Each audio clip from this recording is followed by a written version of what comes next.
Em nome do Pai, do Filho e do Espírito Santo. Amém. Bom dia. Do Evangelho segundo São Lucas. Naquele tempo, Jesus, levantando os olhos para os seus discípulos, disse: Bem-aventurados vós, os pobres, porque vosso é o reino de Deus. Bem-aventurados vós, que agora tendes fome, porque sereis saciados. Bem-aventurados vós, que agora chorais, porque havereis de rir. Bem-aventurados sereis quando os homens vos odiarem, vos expulsarem, vos insultarem e amaldiçoarem o vosso nome por causa do Filho do Homem. Alegrai-vos nesse dia e exultai, pois será grande a vossa recompensa no céu, porque era assim que os antepassados deles tratavam os profetas. Mas ai de vós, ricos, porque já tendes vossa consolação. Ai de vós que agora tendes fartura, porque passareis fome.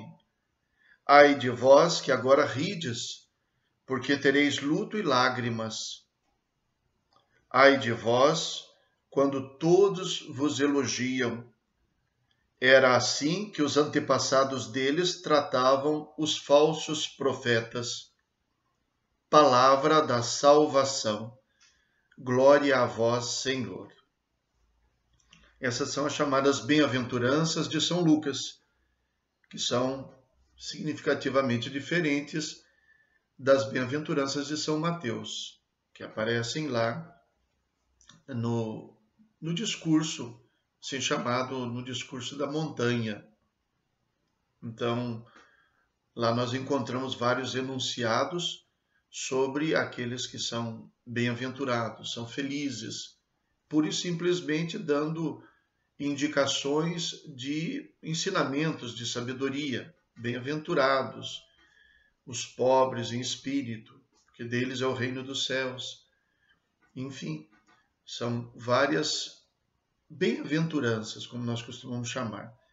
Neste Evangelho de São Lucas, além do fato de que não é no alto da montanha que Jesus está sentado ensinando, como se fosse a nova lei, mas é Jesus logo depois de descer, então, na planície, e aqui dá a entender que ele está até numa posição mais baixa, porque ele, levantando os olhos, viu os discípulos.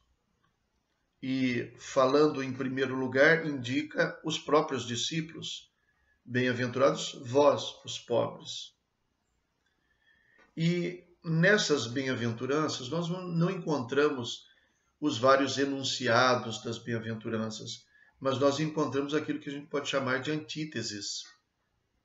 Porque ao lado da bem-aventurança nós temos um tipo de má-aventurança, digamos assim. Eu estou dizendo dessa forma. Mas nós temos bem-aventurados vós, os pobres, porque vosso é o reino de Deus. Depois nós temos lá, mas ai de vós, os ricos, porque já tendes vossa consolação. Bem-aventurados vós que agora tendes fome, porque sereis saciados. Ai de vós que agora tendes fartura, porque passareis fome. Bem-aventurados vós que agora chorais, porque havereis de rir. Ai de vós que agora rides, porque tereis luto e lágrimas. Então, aquilo que é exaltado de um lado, por outro lado, é rebaixado. Se realiza um pouco aquela lógica que tanto aparece no Evangelho de São Lucas. Ele saciou de bens os famintos e despediu os ricos de mãos vazias. Então, aqui aparece bem esta lógica evangélica. E tem uma última bem-aventurança e uma última imprecação, maldição, que se refere ao reconhecimento dos homens. Bem-aventurados sereis quando os homens vos odiarem, vos expulsarem, vos insultarem e amaldiçoarem o vosso nome por causa do Filho do Homem. Alegrai-vos nesse dia e exultai, pois será grande a vossa recompensa no céu. De outro lado encontramos: ai de vós quando todos vos elogiam. E a razão que Jesus explica tanto para essa bem-aventurança de quem é expulso, de quem é perseguido, amaldiçoado, como também esta imprecação ou maldição para quem é elogiado, a razão dela consiste no profetismo. Alegrai-vos nesse dia e exultai, pois será grande a vossa recompensa no céu, porque era assim que os antepassados deles tratavam os profetas. E no caso do elogio, ai de vós quando todos vos elogiam. Era assim que os antepassados deles tratavam os falsos profetas.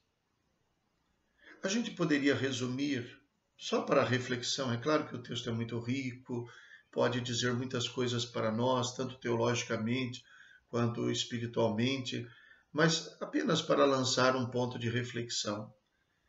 Quer parecer para nós que aqueles que neste mundo são privados, passam fome, que são pobres, que choram, que são expulsos, perseguidos, amaldiçoados, se parecem com os verdadeiros profetas. E aqueles que estão enriquecendo, se fartando, rindo, festejando e sendo elogiado por todos, se assemelham muito aos falsos profetas. Eu não digo que seja um critério absoluto, que a gente pura e simplesmente saia julgando as pessoas a partir disso. Mas isso pode nos colocar numa linha de reflexão. Quem passa fome, quem chora, quem é pobre, quem é perseguido, se assemelha aos profetas. Os verdadeiros profetas não eram ricos, não estavam fartos de pão, não estavam festejando e rindo, nem estavam sendo elogiados pelos outros. Até um adágio muito bonito que diz que o profeta não morre na cama. O profeta é perseguido, o profeta é morto. E isso serve para nos questionar se nós parecemos profetas ou se parecemos falsos profetas.